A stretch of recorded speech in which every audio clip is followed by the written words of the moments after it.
여러분들 그 선거가 이제 며칠 남지 않았는데 길거리에 운전하시다 보면은 여러 후보들이 이제 꼽아놓은 각양각색의 후보들의 이름을 적어놓은 사인들을 여러분 보실 것입니다. 혹자들은 그것이 민주주의의 꽃이라고 그러는데 또 많은 분들은 지저분하다고 그러죠.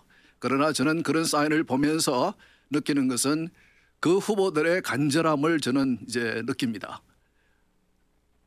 출마해서 유권자들에게 선택을 받기 원하는 그분들, 여러 유권자들에게 선택을 받아서 여러분들을 섬기기를 원하는 그 간절한 마음을 저는 이제 그 사인을 볼 때마다 느끼는데, 이번에 선거를 며칠 앞두고 저희들이 2주에 걸쳐서 급변하는 미국, 한인교계는 정치 이슈와 무관한가, 이 이슈에 대해서 제가 특집 방송을 해보려고 합니다.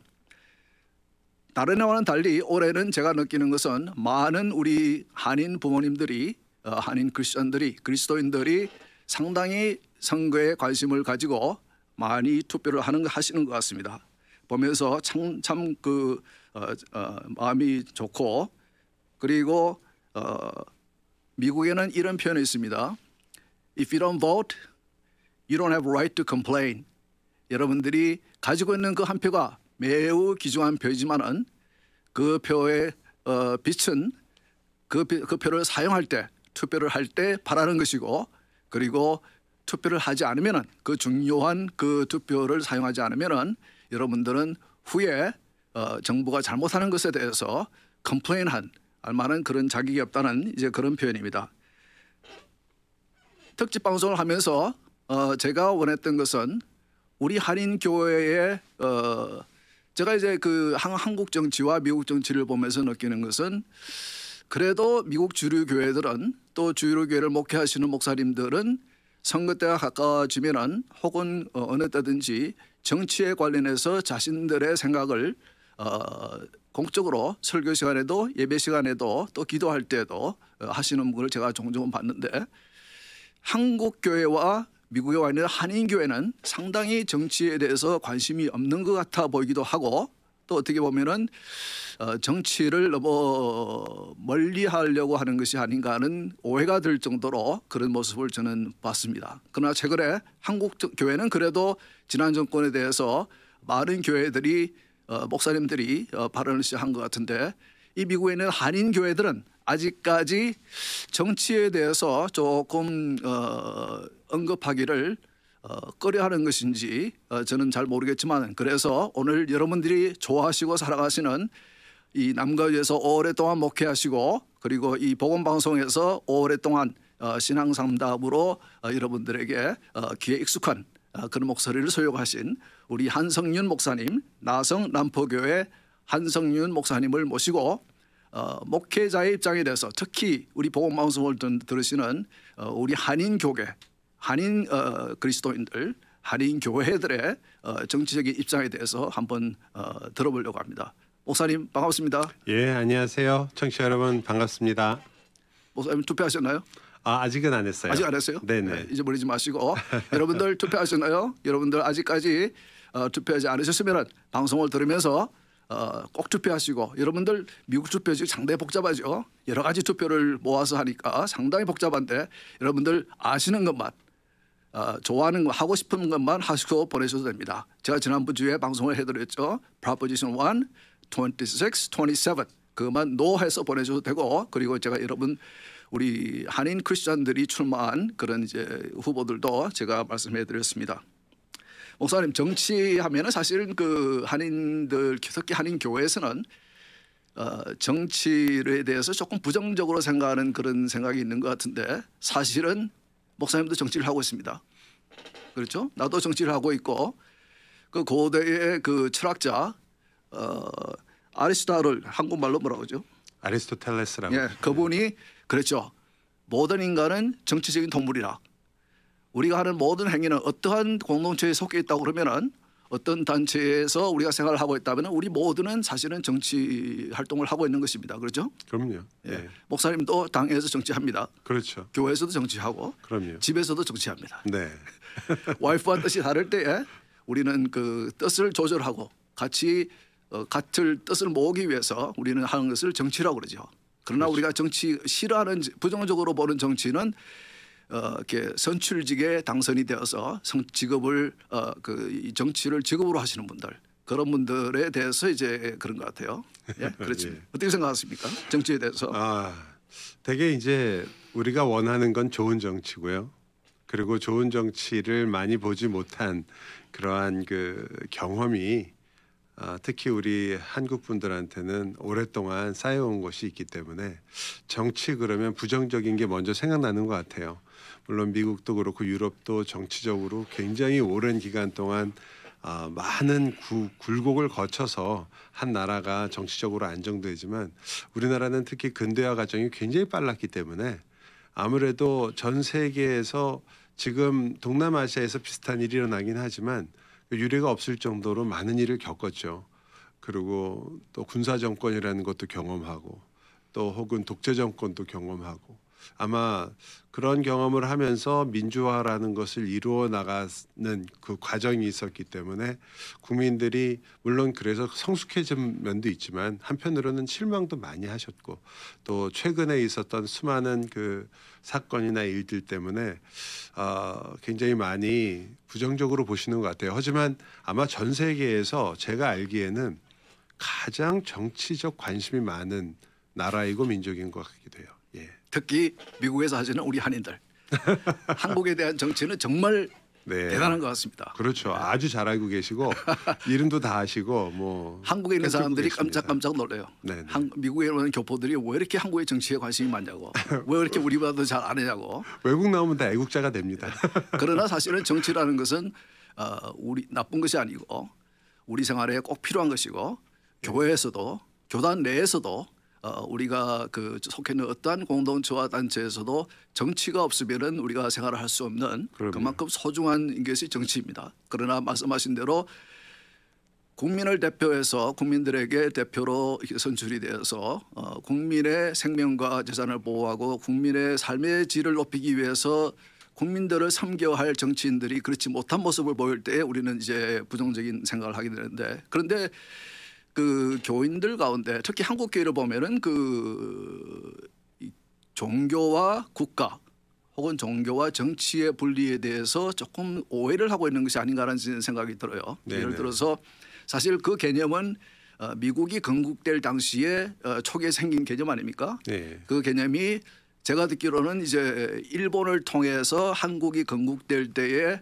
그 아이디어 컨셉이 넘어가서 한국의 그 헌법을 만들 때에 그것이 잘못 전달되어서 그래서 한국에서 생각하는 법에 있는 그 이 정부와 정교 분리라고 그러죠. 한국에서는 네네. 예, separation of church and state. 그것은 우리가 교회 역사적으로 볼 때에도 미국이 건국될 때에 이 유럽에 있었던 그런 국가가 스테이트 처치라든지 내셔널 처치라든지 국가가 교회의 머리가 되고 혹은 국가가 종교를 가지게 되는 그런 것을 하지 못하는 안 하는 그런 나라를 세우기 위해서 미국에서 그렇게 한 것인데 그런 것 때문에 상당히 그 과거에는 우리 한인 목사님들이 목회자들이 특히 한국에서 목회하신 분들은 교회에서는 정치 얘기를 하지 말라 그런 생각이 좀 있는 것 같아요. 그런가요? 일단은 그 뭐 정치 얘기를 하지 말라라는 것도 정치적인 사실은 발언이죠. 뭐 그렇죠. 어느 누구도 정치로부터 자유로울 수 없으니까요. 제가 보기에는 미국이나 혹은 유럽은 이러한 정치적인 즉 종교와 그리고 국가 간의 문제에 대해서 굉장히 오랫동안 고민한 나라들이에요. 그리고 그것들 때문에 수많은 소위 말하는 혁명을 겪었던 나라들이기 때문에 그것에 대한 개념이 어떻게 형성이 되는지가 분명하지만 한국은 유교 국가에서 유교 국가라는 게 사실은 정교가 완전히 하나인 나라였기 때문에 그러한 국가에서 근대화되기 시작하면서 그것이 이제 왕정 제도를 떠나는 것 같았지만 사실은 여전히 우리나라는 대통령이 왕하고 그렇게 크게 다르지 않아요, 여전히요. 그리고 어떻게 보면 우리 한국 나라의 전체 분위기는 정교 분리를 하는 이유가 왜 종교가 이 정부에 간섭을 하느냐라는 게 더 큰 것 같아요.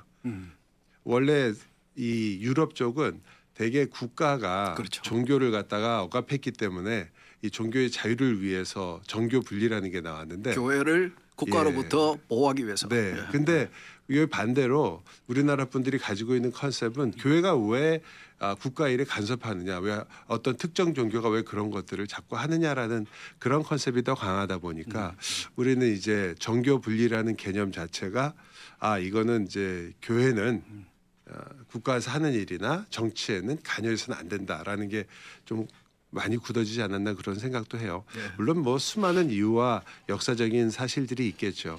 더 큰 거는 우리나라가 겪었던 예를 들어서 과거의 독재 정권을 겪을 때 한국에서 많은 교회들이 그러한 문제들에 관여하지 않는 것이 교회에 굉장히 큰 유익이 됐다고 생각했기 때문에 그런 걸 안 했는데 사실은 일제 시대에는 교회가 적극적으로 정부의 일에 개입한 거나 마찬가지거든요. 그렇죠. 예. 여러 가지 뭐 신사참배를 반대하는 일이라든지 또 독립운동에 참여하는 일이라든지 모두 다 정치적인 참여였는데 그때도 이제 일본 정부는 일본도 우리나라랑 비슷한 상황이었으니까요. 그것을 정교 분리라는 원칙을 내세워서 못하게 하고 그리고 교회를 컨트롤했잖아요. 그런데 공산주의가 우리나라에서 이제 다시 한번 문제가 되고 남북 문제가 강해졌을 때는 교회가 공산주의에 대해서 굉장히 강하게 반대했어요. 그때 어느 정부도 당신들이 지금 정치에 관여하고 있다는 말을 전혀 안 했죠. 그러니까 결국 보니까 누구에게 이익이 되고 얼만큼 자기 편에 그런 힘과 유익이 되느냐에 따라서 이 논리라는 게 항상 바뀌는 것 같아요. 그러면 네. 지금 한인교회를 목회하시는 분들이 한인교회에서 정치 이슈를 다루지 않는 것은 어떤 얻을 것이 있기 때문에 이익관계 때문에 뭐 그런 건가요? 가장 크다고 생각합니다. 그래요. 즉 교인들을 생각할 때 목회자나 혹은 어떤 뭐 교회 지도자나 혹은 심지어 교인들도 정치 이야기를 하면 지금 현 상황에서는 교회가 분열된다라는 생각을 하시는 거죠. 아직 그런 것들을 같이 이야기하고 토론하거나 어떤 한 기독교적 정책을 찾아내가는 그러한 프로세스나 그런 것에 대한 이해나 이런 것이 없는 상황에서 그냥 어떤 한 정치적 입장을 이야기하거나 그런 것들을 이야기하는 것에 대해서 굉장히 불안해하시고 뭐 저도 그 불안을 갖고 있는 거고요. 그래서 그런 이야기를 하는 게 굉장히 어려워지는 상황이 많이 됐죠. 그래서 사실은 뭐 눈에는 뭐만 보인다고 저는 성경을 보면은 구약에도 성경에도 온통 정책이고 선지자와 왕들의 관계도 그렇고 예수님께서 여러 가지 대화를 하신 것도 그렇고 가르침도 그렇고 그리고 제가 미국 교회에서 시무장로로 당회에서 있으면서 경험한 교회도 그 목사님도 아주 보수적인 신학교에서 조직 신학으로 PhD를 받고 그리고 화라대 가서 포스닥도 하고 신학자이면서도 목회를 하시는데 아주 자연스럽게 당회를 하거나 혹은 설교를 하거나 기도할 때에 그 성경 물론 성경 자신의 신학의 바탕으로 해서 성경적인 관점에서의 정치적인 이야기를 아주 자연스럽게 하는데 그런데 미주 한인교회 목회는 참 너무 정치에 참여라고 그러면은 조금 어떻게 들을지 모르겠지만은 이 정치라는 것이 아주 성경 전체에도 녹여져 있고 우리 신앙생활에도 우리가 생활에서 떼놓을 수 없는 그런 중요한 부분인데 그 부분은 한인 이민교회를 목회하시는 목사님들은 타치를 안 하신 것 같다. 역사적으로 우리나라가 일제 시대를 지나오면서 더 심해진 건데요. 로마서 13장 같은 그런 구절을 저희가 이제 해석할 때 위에 있는 권세들에게 너희는 복종하고 순복해야 된다라는 그 구절이 계속해서 많은 성도들이 교회나 혹은 교회가 자기가 교회에 소속돼 있을 때 어떤 정부나 정치에 관여하거나 그런 이야기를 하거나 혹은 정부를 비판하거나 이러한 일들에 대해서는 굉장히 소극적으로 반응하도록 만든 구절 중에 하나인 것 같아요.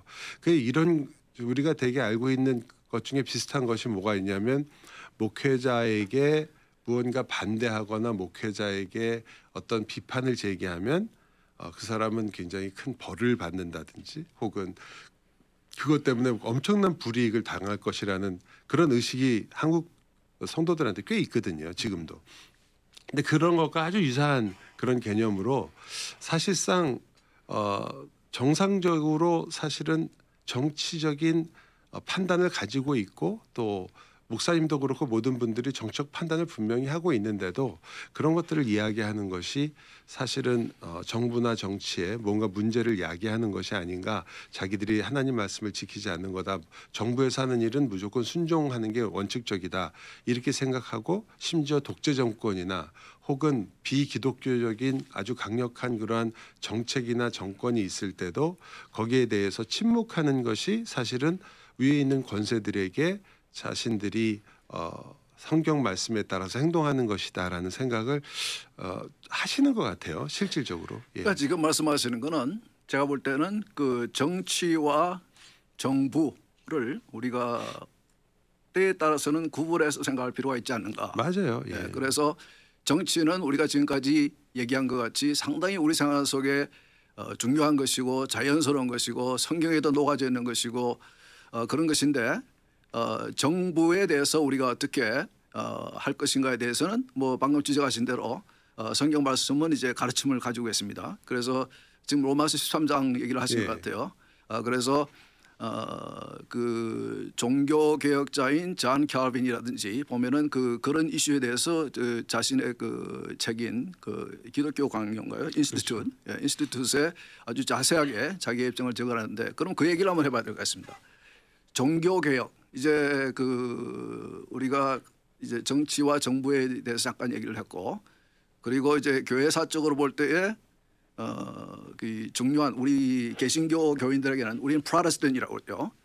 우리 개신교 교인들에게는 종교 개혁이 굉장히 중요한 사건이었고 예. 그 사건은 사실은 미국이 건국되는 데에도 상당히 역할을 했습니다. 그런 면에서 그 방금 말씀하신 정부에 대한 우리 교인 크리스천들 그리스도인들의 그 자세 어떠한 자세를 취해야 하는가. 특히 하나님을 믿지 않는 그 정부 혹은 정치의 수반, 정부의 수반, 옛날에 쯤에는 왕 그런 분들에 대해서 어떠한 입장을 취해야 하는지에 대해서도 이제 분명히 그 종교 개혁을 하신 개혁자들이 리포머들이 가르침이 있었습니다. 그런데 사실은 생각해 보면은 그 종교 개혁이라는 사건 자체가 정치적인 사건입니다.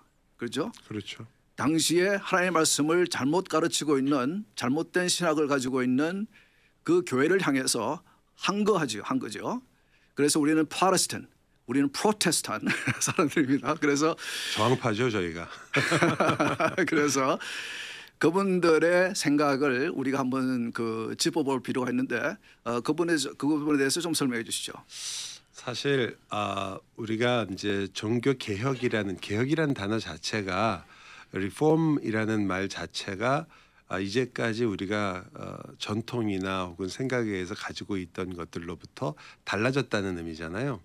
그리고 거기에는 진통이 있어서 심지어는 그러한 그 역사적으로 특히 유럽이나 영국이나 이 많은 나라들은 이 국가라는 스테이트하고 또 그리고 릴리전이라는 종교라는 문제 가운데서 굉장히 오랫동안 디베이트를 하고 그리고 굉장히 어려웠던 시간을 많이 보냈죠. 당시 중세였기 때문에 그때 중세의 끄트머리에 아무래도 그 당시에 기독교를 대표했던 로만 캐톨릭시즘 자체가 교황주의를 표방하고 있었으니까요. 교황이 항상 하려고 했던 일은 국가를 자기 교회 밑에 예속시키고 싶었거든요. 권력의 끝에 교황이 서고 싶었으니까. 그러니까 그러한 것들이 결국 그 나라들에도 심지어 영국 같은 경우에도 수장령 같은 거를 발표했을 때 헨리 8세가 그때 분명하게 자기가 곧 이 교회의 왕이다라는 것, 그 세속 정치에 있어서의 왕이 교회에서도 왕의 자리에 이렇게 앉게 되는 그런 것들을 당연하게 혹은 공공연하게 이렇게 얘기했던 그런 파가 있었고 또 반대로 그렇게 국가가 이 교회를 통치하거나 컨트롤해야 된다고 믿는 사람이 있었던 반면에 그게 무슨 말이냐 교회가 국가 위에 올라가야 된다라는 교황이 있었던 반면에 또 이번엔 또 거기에 대해서 그것은 둘 다가 지금 무언가 파워를 가지고 누가 더 위에 있느냐라 그런 문제가 아니라 이제 종교 개혁자들 중에 루터나 켈빈 같은 경우에 좀 더 강했죠. 쭌글린 좀 달랐지만 루터나 켈빈 같은 경우는 특히 켈빈에 와서 꽃을 피웠지만 이 국가라는 영역과 그리고 우리가 잘 알고 있는 교회라는 영역 가운데 서로 루터는 조금 더 이제 구분되는 것들을 강조했지만 이 켈빈은 유기적인 관계가 있는 것이다라는 데 굉장히 착안을 많이 했어요. 즉 둘 사이에 우리가 그런 말을 가끔 쓰지만 둘 사이에 분명히 구별은 있지만 구분은 없다. 구별할 수는 있다. 둘은 분명히 세속 정부고 하나는 교회니까 다른 점이 있지만 그러나 둘 사이에는 유기적인 관계를 가지고 있다. distinct but not separate. 그렇죠. Yeah. 예. 근데 우리는 되게 separation of state and 그 church를 할 때 어떤 의미를 생각하냐면 둘은 아무런 연관이 없고 서로 전혀 부닥쳐서도 안 되고 서로 간에 간섭을 전하면 안 된다라는 그런 생각을 아주 강하게 가지고 있거든요. 그게 한국식의 이해죠. 그렇죠. 주로 한국에서 많이 이해를 하죠. 그러나 리포머들과 미국에서 미국을 건국한 건국자들의 생각은 전혀 아니었습니다. 예, 많이 달랐죠, 사실.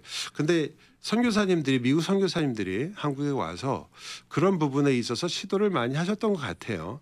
그리고 선교사이기 때문에 다른 나라의 정치에 참 이렇게 개입할 수 없는 입장이었기 때문에 항상 조심은 하셨지만 그러나 밑에서 뭐 독립운동을 하는 거라든지 그런 것들에 깊이 관여하셨던 선교사님도 꽤 되셨거든요. 네. 그러니까 그런 면에서 볼 때 선교사님들도 그렇고 미국에 있어서 미국에서 이렇게 비록 보수적인 신앙을 가지고 있는 분들조차도 그런 면에 있어서는 한국이 가지고 있던 컨셉하고는 좀 다른 컨셉들을 확실히 갖고 있었고 뭐 어떻게 보면은 한국에서는 정부가 혹은 국가가 그러한 것들을 좀 많이 이용하지 않았나 생각이 들어요. 예. 근데 우리가 배울 수 있는 것은 그 종교 개혁자들, 리포머들이 세상과 어떤 관계를 삶을 살았는지를 우리가 보면은 우리 현세에 살아가는 우리 크리스천들이 어떻게 하나님의 가르침을 우리가 받아야 되는가에 대해서도 우리 생각해 볼 수 있을 것 같은데 사실 종교 개혁이라는 것은 종교만 개혁한 것이 아니고 어떤 분들은 The Reformations 복수를 씁니다.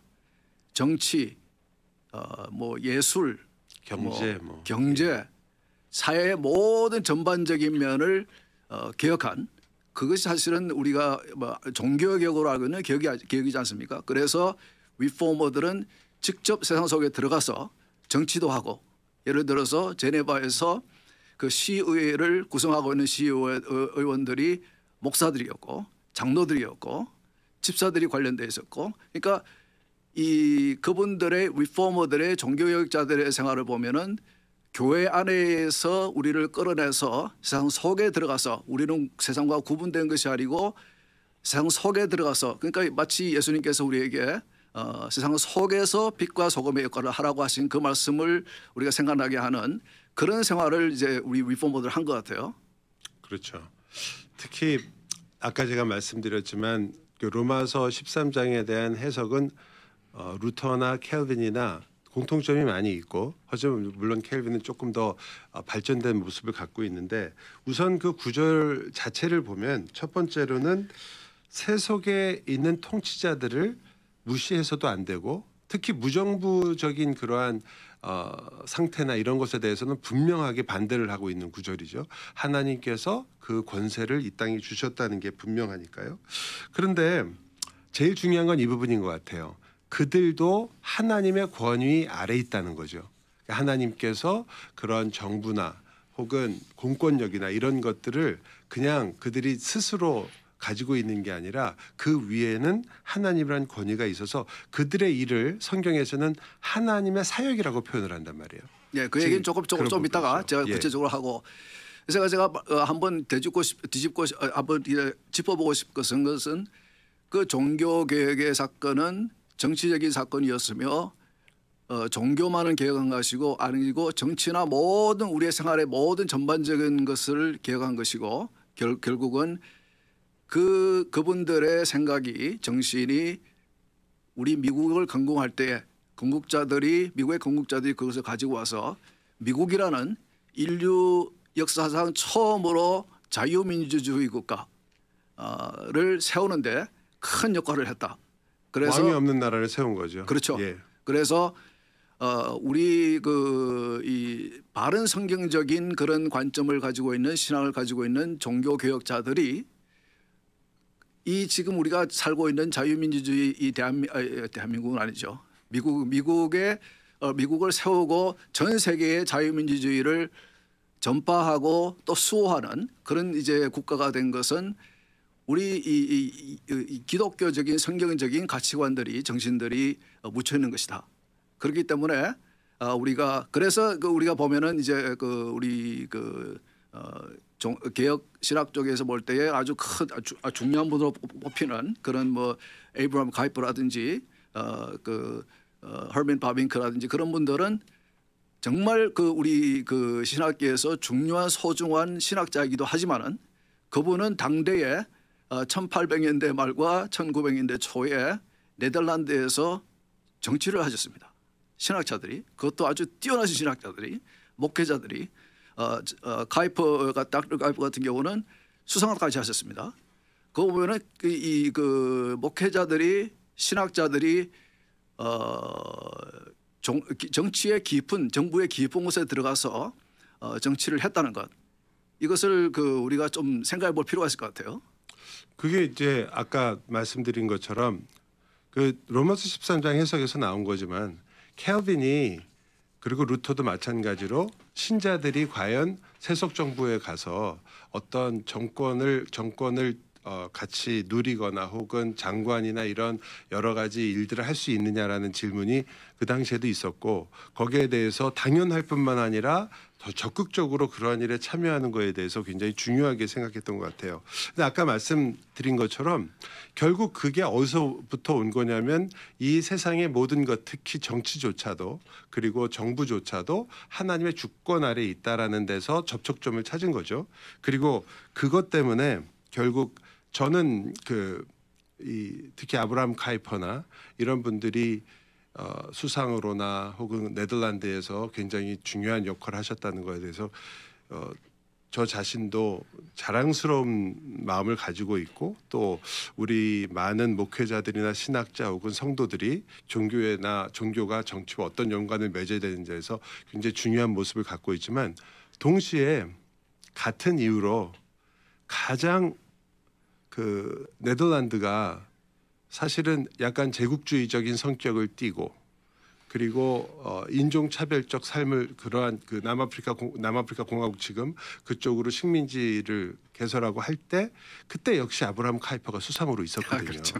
그러니까 저는 이런 부분에 있어서 저희가 공과 과가 항상 있게 되고 그럼에도 불구하고 한 시대를 책임지기 위해서 그러한 정치에 참여했다는 것 자체는 굉장히 중요하다고 생각해요. 그리고 그분들이 그렇기 때문에 더 굉장히 조심스러운 것이고 성경적인 가치관을 구현한다는 일이 생각보다 쉽지 않더라. 뭐 노예제도 같은 거에 대해서 반대했던 수많은 크리스찬들이 있는 반면에 그 노예제도를 옹호했던 많은 그리스도인들이 있었고 그런 것들이 정치적으로 과거에도 있다가 결국 정치적으로 또 좋은 그리스도인들이 그 문제를 다시 잘 감당하고 또 거기에 자기의 위치에서 정치에 참여했기 때문에 여성 인권 문제라든지 혹은 이런 모든 부분에서 확실하게 뭔가 잘 이민 사회를 끌어안는 AM 1190 미주 복음 방송입니다.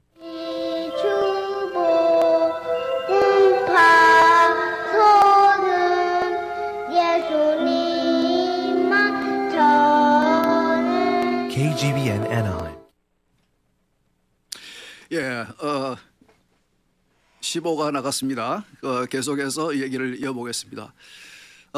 예, 그런 면도 부정적인 면도 있지만은 참 종교를 개혁하신 그때의 개혁자들이 리포머들이 이 크리스천들이 하나님의 뜻을 정확하게 알고 있는 크리스천들이 정치 속에서도 세상 속에서도 이렇게 역할을 하는 것에 대해서 또 정치인으로 그리스도인들이 나서는 것에 대해서 굉장히 높이 그럼요. 예, 본 것 맞습니다. 같아요. 예, 그래서 예. 하나님의 소명 중에서 하나님이 우리 사람들을 사명을 주실 때에 소명하실 때에 우리가 받을 수 있는 소명 중에서도 가장 아주 중요한 소명이라고 아주 높이 한 것 같습니다. 예, 그래서 그분은 우리가 그 부분에 대해서는 우리가 너무 이 미주 한인 교회가 선거 얘기를 할 때마다 투표 얘기를 할 때마다 너무 크리스천들도 그리스도인들도 이 투표하는 것조차도 굉장히 소극적이고 그리고 사실은 투표를 통해서 우리가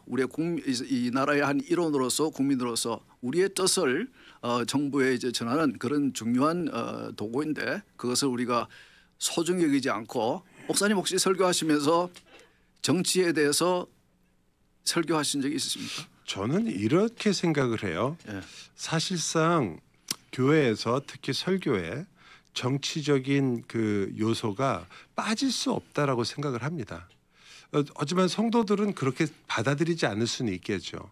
예를 들어 만약 지금 이슈가 되고 있는 정치적인 이슈가 되고 결국 이 미국이라는 곳에 살고 있는 사람들이 어떤 민주적인 방식을 통해서 그것을 결정해서 앞으로 미국의 방향을 정해야 되는 거 이게 정치잖아요. 그러면 제가 예를 들어서 창세기를 가르치는데 뭐 소돔과 고모라 이야기를 한다든지 혹은 어떤 그 기독교적인 가치를 얘기하게 되면 그것 자체가 사실은 성도들에게는 정치적 판단을 할 수밖에 없는 그리고 정치적 판단을 하는 데 도움을 주는 성경적 원리가 나오는 거죠. 그것보다 더 중요한 건 어떻게 보면 어떤 지도자를 뽑을 때라든지 지도자를 생각할 때 성경에서 말하고 있는 지도자의 모습들 그리고 그것들이 가지고 있는 도덕적 원칙들 또 우리가 기독교지만 세상에 나가게 되면 기독교의 가치관을 세상 사람들에게 억지로 강요할 수는 없잖아요. 이 세상 속에서는 하나님이 주신 일반 은혜를 생각해야 되고 다시 말하면 가끔 저는 이제 우리 기독교 운동의 좋은 점이기도 하지만 약점이 어떤 거냐면 우리끼리 다 동의하고 알고 있는 거라고 해서 세상 사람들도 당연히 알고 쫓아올 거라고 생각하는 경우가 있는 것 같아요. 근데 그렇지 않고 사실 사랑하라는 건 하나님의 절대 명령이지만 우리가 사랑을 하지 못한다고 해서 그 정부를 반대할 수가 없어요. 또 어떤 면에서 우리가 알고 있는 십계명을 거기 있는 정신들을 우리가 구현하기 위해서 애쓰는 건 성도로서 당연한 바이지만 하지만 일반 시민들에게 예배하지 않으니까 당신은 이 나라 시민이 아니다 이렇게 말할 수는 없는 거거든요. 그러니까 그런 면에서 저희가 기독교적인 가치관을 잘 알고 그 다음에는 교회에서 아까 말씀하신 것처럼 설교할 때 과연 그런 얘기가 나오느냐. 저는 설교야말로 기독교적인 세계관을 가지고 그래서 많은 분들이 자기가 가지고 있는 정치적인 판단을 할 수 있도록 도와주는 것이고 그렇죠. 그리고 그러한 정치적인 판단을 하시는 분들이 가장 좋은 모습은 서로 좀 성숙하게 서로의 의견을 나눌 수 있으면 제일 좋은데 그 부분은 참 아직도 힘든 것 같아요. 그게 안 된다면은 아직까지 우리가 정치 행위에 좀 익숙하지 않은 것 같아요. 맞아요. 네, 그건 맞습니다. 저희는 정치라는 것을 타협과 또 조화와 이런 쪽으로 보기보다는 권력, 힘의 사용 이런 쪽으로 훨씬 더 많이 생각해서 정치하면 공권력이 먼저 생각나고 그런 것들이 결국 누군가를 억누르고 짓누르는 것으로 쓰인다라는 게 강해서 어떤 사람을 좋아하고 싫어하는 것도 그냥 그 사람이 얼만큼 어떤 정책들이 성경적으로 문제가 있다라는 쪽으로 가기보다는 저 사람은 이래서 싫고 저래서 싫고 그냥 그쪽으로 가기가 너무 쉬워서 좀 안타까운 것 같아요. 나를 반대하니까 싫고 예. 나와 생각이 틀리니까 싫고 싫으니까 싫고 사실은 집에서도 교회에서도 회의를 할 때 재짓기 할 때나 당회를 할 때나 심지어는 그 무슨 뭐 전도회 모임을 할 때나 회의를 할 때 혹은 또 교단 모임에 가서 노회를 할 때에 또 총회를 할 때도 서로의 의견을 어떤 이슈를 놓고 서로의 의견을 얘기하고 그리고 마지막으로 하는 행위가 투표 아닙니까? 투표를 하고 투표에 대해서 깨끗하게 승복하고 그리고 그 투표한 결과에 따라서 이렇게 같이 교단도 그렇고 그 나가는 그것이 사실은 민주주의적인 이제 생각인데 사실은 지적하신 대로 교회에서도 보면 한인 교회에서도 보면은 그 당에서도 싸우고 그런 거 보면은 사실은 큰 이슈가 아닌데 아직까지 정치적인 행위가 우리가 조금 익숙지 않아서 예, 그래서 그거 큰 것 같아요. 한국 교회의 문제이긴 하지만 우리나라가 저도 그렇게 교육을 받을 때 지금은 아마 새로운 세대들은 훨씬 낫겠지만 저희 때만 해도 어떤 의미에서는 어떤 그 학교 내에서 학생들끼리 의견을 나눠서 공통된 의견을 찾고 그것을 학교에 반영시키고 이런 훈련을 받아본 적이 없어요. 그러니까 회의를 잘 못하죠. 저희 세대들도 그렇고 그게 약점인 것 같은데 하지만 그렇다고 뭐 그냥 둘 수는 없고 저희가 계속해서 이런 일을 캠페인이나 이런 걸 통해서 우리 성도들이 그런 부분에 좀 더 자꾸 노출됐으면 좋겠어요. 진짜. 예. 그래서 한인 기독교인들이 투표하기 싫어하나? 잘 모르겠네요. 참 그 민주주의 사회에서 우리가 모든 국민이 한 표씩 가지고 있는 그 투표권은 정말 귀한 것이고 네. 내가 늘 얘기하지만 대통령도 한 표, 나도 한 표. 예. 그러나 그 투표권을 행사하지 않으면은 정말 아무 그 쓸데가 없는 가치가 없는 그 정말 자기가 귀한 것을 활용하지 못하게 되는 이제 그런 것인데 그럼 아까 말씀하셨던 그 로마서 13장 1절 2절에 대한 얘기를 조금 더 했으면 좋겠습니다. 예. 우리 크리스천들이 그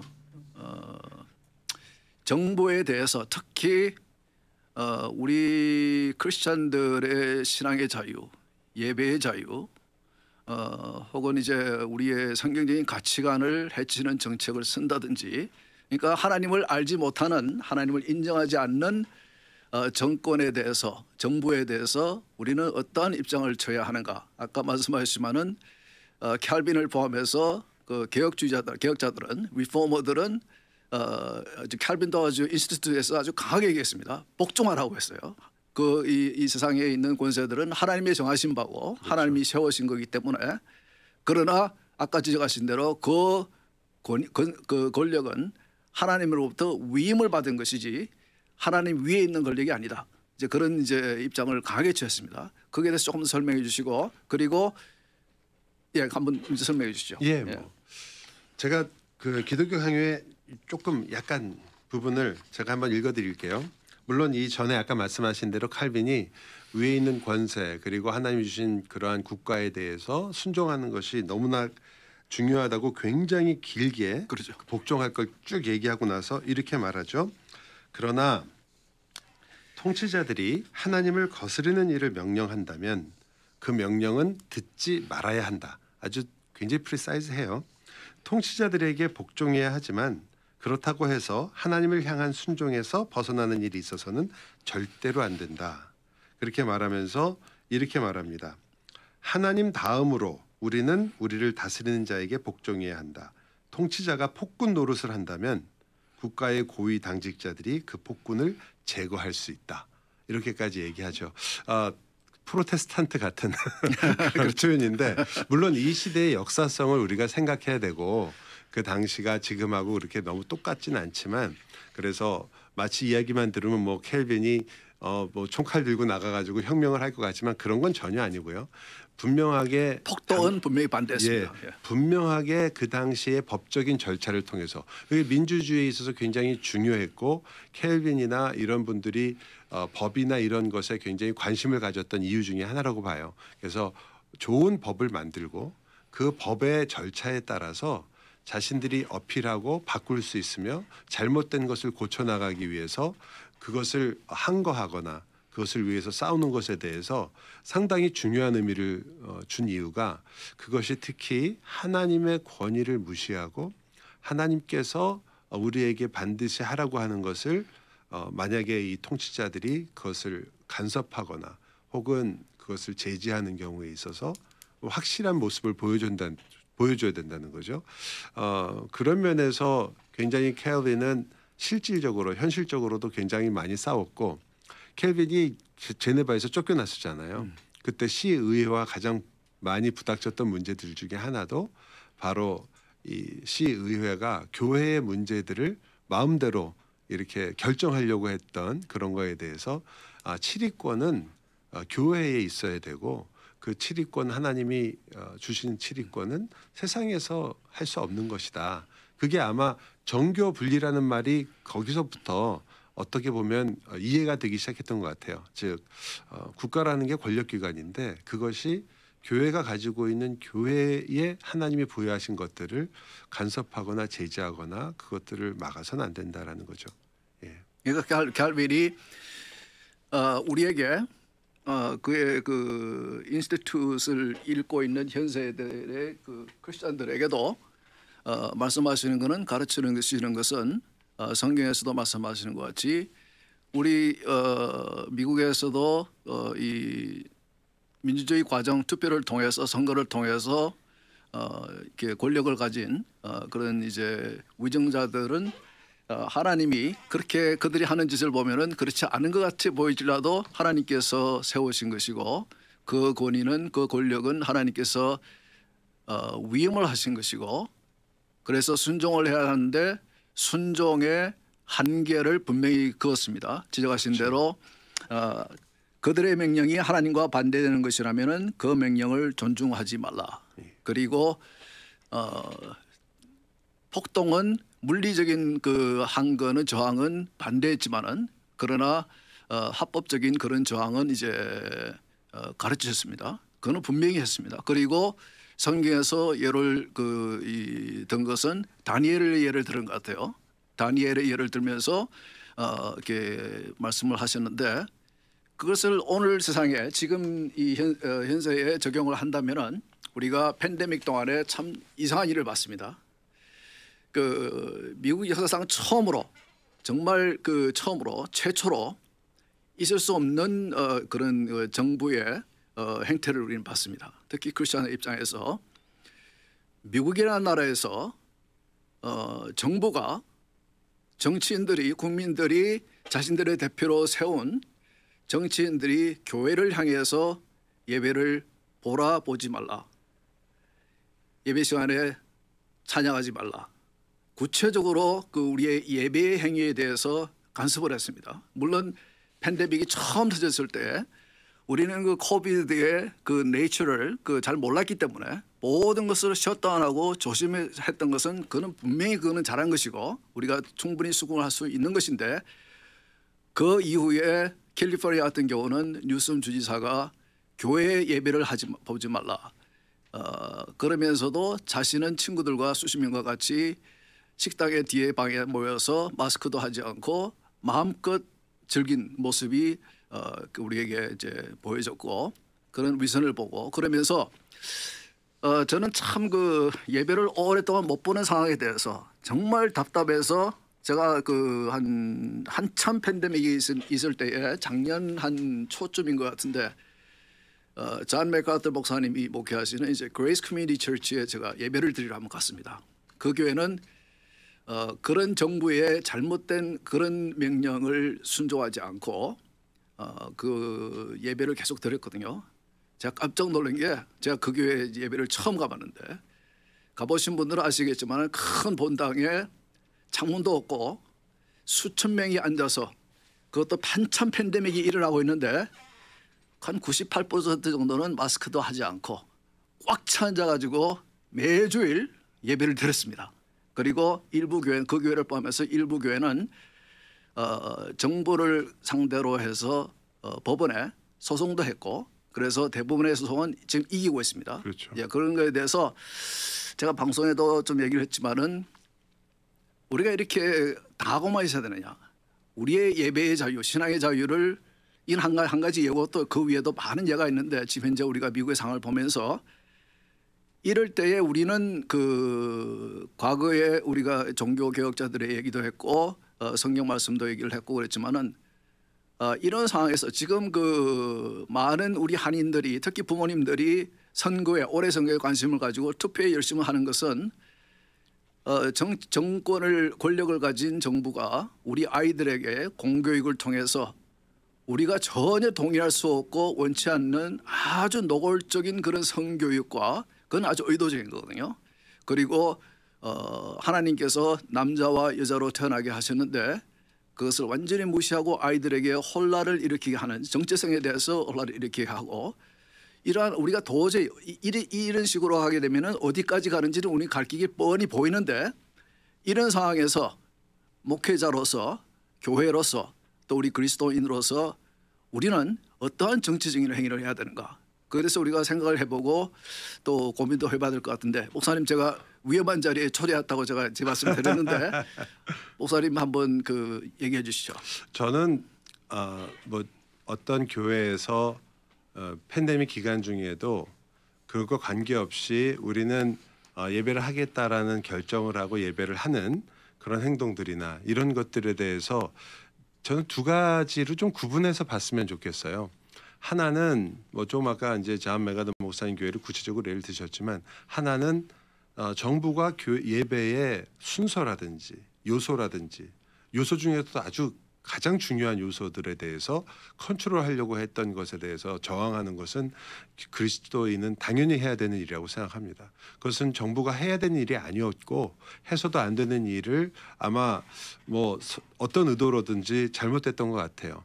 동시에 그러나 한편으로는 저희가 그런 것들에 대해서 정하는 것만큼이나 두 번째는 전체 이 지역 사회의 건강에 대해서 관심을 갖고 그리고 저희가 조심하고 또 해야 될 것들에 대해서는 정말 신실하고 또 열심히 정부의 정책도 잘 참고하면서 따라가는 것, 그게 당연한 것 같아요. 그러니까 두 가지가 좀 다른 건데 그런 면에서 저희가 그런 것들을 저희는 후자에는 한국 교회들이 잘 따르려고 했던 것 같은데 전자의 부분에는 저희는 자유 개념이 굉장히 약해요. 솔직히 이해 못하잖아요. 마스크 갖고 막 화를 내고 안 쓰려고 하는 거에 대해서 아니 사람들이 왜 마스크를 안 쓰냐. 근데 그분들의 역사나 왜 그들이 개인적인 자유를 정부가 이렇게 간섭하는 거에 대해서 그토록 거부감을 갖고 있는 것에 대해서 정확하게 이해할 만큼 저희가 역사적인 백그라운드가 별로 없어요.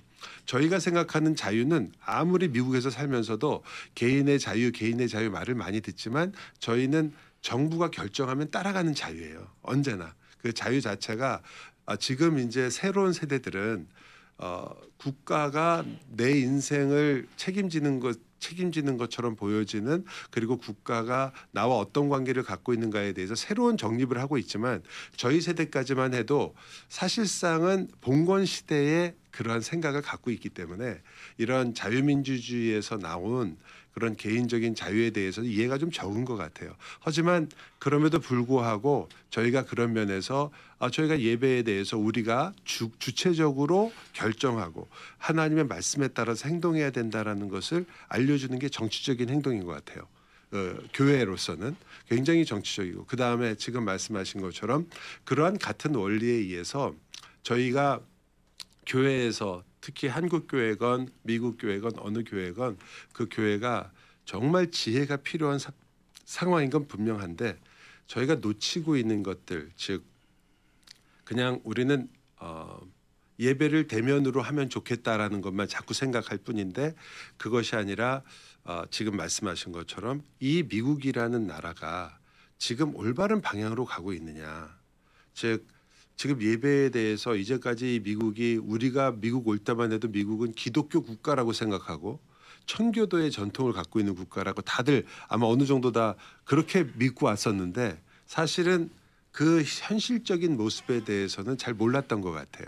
그리고 그것이 실질적으로도 미국이 뭐 기독교 국가나 뭐 기독교를 믿는 인구가 많다는 거지 기독교적인 모든 가치관을 구현하려고 가는 그런 정당만 있는 것도 아니고 그런 것들이 있다라는 걸 알고 우리가 무엇에 조심을 하고 무엇과 싸워야 되며 어떤 정치적 영향력을 끼쳐야 된다는 것에 대한 의식이 정말 필요한 것 같아요. 저는 그래서 한국 교회가 지금 뭐 한 번에 바꾸긴 어렵겠지만 좀 장기적으로 본다면 기독교 세계관 속에 있는 기독교 정치관 그런 것들에 대해서 좀 공부를 해야 된다. 성도들도 기도 많이 하십시오. 성경 많이 읽으십시오라는 개인 경건과 함께 과연 내가 이 세상을 어떻게 봐야 되고 그리고 정치, 경제 모든 문제에 있어서 요즘은 재정 관리에 대해서도 말씀을 많이 듣고 하지만 그런 것처럼 그런 모든 삶의 모든 분야에 있어서 내가 성경적으로 사고하고 행동한다는 것이 어떤 것인가에 대해서 좀 고민을 하고 공부를 하고 교회에서도 그런 것들을 가르쳐야 되는 시대가 되지 않았는가. 특히 한국 교회는 굉장히 필요하다고 생각이 돼요. 그것들이 너무 없으니까 솔직히 저도 그렇지만 그런 생각 자체가 안 들어요. 예, 고민이 안 되는 거죠. 내가 표를 한번 행사하지 않았다. 뭐 그럴 수도 있지 뭐 이게 내가 한 표 한다고 무슨 소용이 있을까? 이런 생각을 너무 쉽게 하고 뭐 바빠서 잊었다고 해도 아무런 거기에 대한 안타까움이 사실은 없거든요. 아 이거 해야 되는데 이런 생각이 잘 안 드는 거죠. 그러니까 그런 부분이 교회의 필요한 것 정부가 네. 팬데믹 동안에 그런 일을 해도 캘빈이 말한 대로 물론 폭동은 안 되지만 BLM 같이 그러나 저항하지 않았기 때문에 교인들이 저항하지 않았기 때문에 정치인들은 그래도 되는구나. 하나의 나쁜 선례를 남긴 것이 아닌가 미국에서. 그렇게 될 수 있죠. 우리가 예. 미국은 절대로 합법적으로 공식적으로 기독교인 나라인 적은 한 번도 없습니다. 그러나 종교의 자유를 보장해 주는 적어도 신앙의 자유를 어떠한 종교를 국교로 만들어서 다른 종교를 차별하거나 그런 일은 절대로 할 수 없는 그렇죠. 그래서 그러나 종교의 우리의 신앙의 그 엑서사이즈 우리의 신앙을 이제 행하는 데 대해서는 절대적으로 헌법적으로 보장되어 있는 나라인데 이번에 아주 특수한 상황을 우리가 경험하면서 이런 사건이 발생했는데 우리 그리스도인들이 교회가 저항하지 않는다면 저항한다는 것은 그분들에게 지적하고 마치 선지자들이 잘못된 왕에게 가서 당신 잘못했습니다. 하나님께 잘못했습니다. 하는 식으로 지적하는 듯이 우리가 지적을 하지 않는 것에 대해서 그것은 투표도 그 행위가 될 수 있습니다. 그렇죠. 예. 그런데 네. 그것을 지금 이제 목사님께서는 우리는 익숙치 않고 그래서 하지 못한 것 같다 말씀하셨는데 그 책임은 목회자에게 있는 거 아닙니까? 아 당연히 있죠. 예. 예. 목회자가 뭐 피할 수 없는 뭐 저도 제안을 그 한계가 있어서도 그렇지만 이런 부분에 있어서 뭐 제일 많은 책임을 져야 되겠죠, 당연히. 제가 본 그 주류 교회에서는 상당히 그런 것이 구체적으로 일을 하고 있는데 목사님도 잘 아시는 그 최근에 그 은퇴하신 웨스트민스터 신학교에서 실전 신학을 오랫동안 가르치신 데니스 잔슨 그 목사님하고 제가 오래전에 이제 그런 얘기를 한 적이 있는데 목사님 교회에서는 당시 그 목사님은 신학교에서 가르치면서 그 에스칸디도에 있는 뉴라이프 교회에서 협동 목사님으로 그렇죠. 계셨습니다. 예. 그런데 그때도 발의안 중에서 이렇게 동성연애권이었는지 하여튼 무슨 그 이 성경 가치관에 성경이 분명한 이 가르침을 가지고 있는 이슈가 발의안으로 올라왔어요. 제가 정확하게 어떤 이슈인지 기억이 안 나는데 그래서 내가 목사님에게 물어봤습니다. 목사님은 교회에서 이 이슈를 어떻게 다루십니까? 이 이슈는 분명히 성경의 가르침이 있고 성경의 그 가르침에 반하는 그런 발의안인데 이건 교회가 가르쳐야 되는 거 아니냐? 그랬더니 그분이 이제 역시 실천신학교 신학을 가르치신 분이니까 우리 교회에서는 그러니까 이제 미국 교회는 Adult Sunday School 있지 않습니까? 성인 주일학교. 네. 예, 그러니까 이제 반드시 이게 좀 이렇게 보수적인 교회들은 예배 시간 전후에 아이들도 주일학교로 가지고 예배는 같이 보고 주일학교는 모든 연령별로 아이들도 주일학교 가지만 어른들도 주일학교 하는 것 같이 그래서 그 이슈에 대해서 특별한 세션을 가졌다. 그래서 성경이 이 이슈에 대해서는 이렇게 가르친다고 설명하고 물론 어떻게 투표할 건지에 대해서는 말하지 않았지만은 성경의 가르침 그거는 당연히 목사로서 티칭 엘더로서 할 일이죠. 그래서 그렇게 한다. 그 상당히 중요한 것 같아요. 맞아요. 예, 특히 뭐 도덕적으로 너무나 분명한 이슈들에 대해서는 설교를 통해서나 성경 공부를 통해서 분명하게 얘기하는 게 당연한데 예를 들어 저는 그런 부분에 있어서는 한국교회 교인들이 투표를 안 해서 그렇지 그런 부분에 있어서는 보수적인 판단들을 어느 정도 다 하고 계시고 도덕적으로 어떻게 보수적인 그 왜 그렇게 생각하느냐에 대해서까지도 많은 분들이 상당히 그 판단을 하고 계신 경우가 많은 것 같아요. 약한 점은 어떤 거냐면 왜 내가 그렇게 생각해야 되고 그리고 왜 내가 이런 것에 투표를 함으로써 영향력을 끼쳐야 되느냐에 대한 그 의식이 약해요. 이슈에 대한 답은 있어요. 동성애에 대해서 찬성하는 보수적인 그리스도인들이 뭐 정말 보기 어렵죠. 별로 없는데 특히 한국 교회에서는. 하지만 그거는 이제 저희가 뭐 교단 문제가 생겼을 때도 거의 한국 교회들이 주로 그 문제에 있어서 제일 많이 반대를 하고 있다는 걸 봐도 알 수 있는데, 그렇지만 정치 의식, 즉 정치적인 어떤 이슈에 대한 답이 항상 없는 건 아닌데, 그런 정치적 이슈들에 대해서 정치적 참여를 하는 부분에 있어서 약한 거죠. 그거는 제가 보기에는 세계관의 문제인 것 같아요. 우리가 이 사회가 아니라 우리의 갈 곳은 천국이다. 너무나 오랫동안 한국 교회는 피안에 대해서 강조를 했기 때문에 이 세상에서는 고난이 있으나 천국에 가면 해피엔딩이다. 그곳은 모든 게 다 있다. 거기서는 행복하게 살 것이다. 이런 것들이 이원론적으로 너무 강조가 되다 보니까 이분들이 현실에 대해서 자신들이 어떤 영향력을 끼치는 거에 대해서 들어보거나 공부하신 적이 없어요. 쉽게 말하면 요즘 말로 하나님 나라 컨셉이 너무 약하신 거죠. 내가 지금 하나님 나라의 백성으로서 이 땅에서 어떤 일을 책임적으로 수행해야 되느냐에 대한 의식이 약한 거예요. 그래서 그런 부분에 대해서 우리 목사님들이 끊임없이, 여러분은 그냥 어쩌다가 불려와서 교회에서 재밌게 자기들끼리 행복하게 서로 교제하고 서로 뭐 사랑한다고 말하면서 이렇게 하다가 그다가 나중에는 고통을 다 벗어놓고 천국 가는 게 다가 아니라, 하나님 나라라는 위대한 나라의 백성으로서 부름을 받아서 이 땅에서 살 동안에도 그 하나님 나라의 구체적인 실현을 우리 삶을 통해서 함께 나눌 수 있고 그것들로 말미암아 큰 기쁨을 누릴 수 있다라는 거에 대해서 훨씬 많이 강조해야 되는 그런 모습이 필요한 것 같아요. 근데 아무리 좋은 생각을 우리 크리스천들이 하고 있어도 투표를 하지 않으면은 맞습니다. 통계에 잡히지 않고, 아무리 사일런트 메조리티라고 얘기를 하지만은 사일런트 하면은, 투표를 하지 않으면은, 통계에 잡히지 않으면은 정치인들은, 정책을 만드는 정부는 전혀 거기에 대해서 고려를 하지 않습니다. 예, 맞습니다. 그렇기 때문에 여러분들은 뭐 얼마 있다가 하늘나라에 갔을지 모르겠지만은 여러분들의 자손들이 살아가는 이 땅은 정말 신앙생활을 하기 힘들어지는 그런 나라가 되는 것이고, 그래서 투표를 꼭 해야 되는데 그 책임을 저는 티칭 엘더들에게, 교회를 지도하시는 우리 목사님들과 그리고 장로님들에게 좀 부담을 드리고 싶습니다. 특히 한인교회. 부담 받아야죠. 예. 네. 그리고 올해 선거에 캘리포니아 주민 발의안에 프로포지션 1, 주 헌법에 출생하기 전까지 낙태를, 생명을 죽이게 하는 내용을 주 헌법에 집어넣겠다는 발의안입니다. 글쎄 말이에요. 이것은 성경에 분명한 가르침이 있는데 저는 낙태에 대해서 설교를 들어본 적이 별로 없는 것 같아요.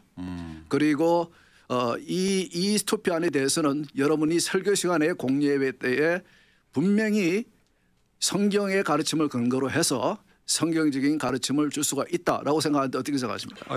이 부분에 있어서는 너무 분명한 것 같아요.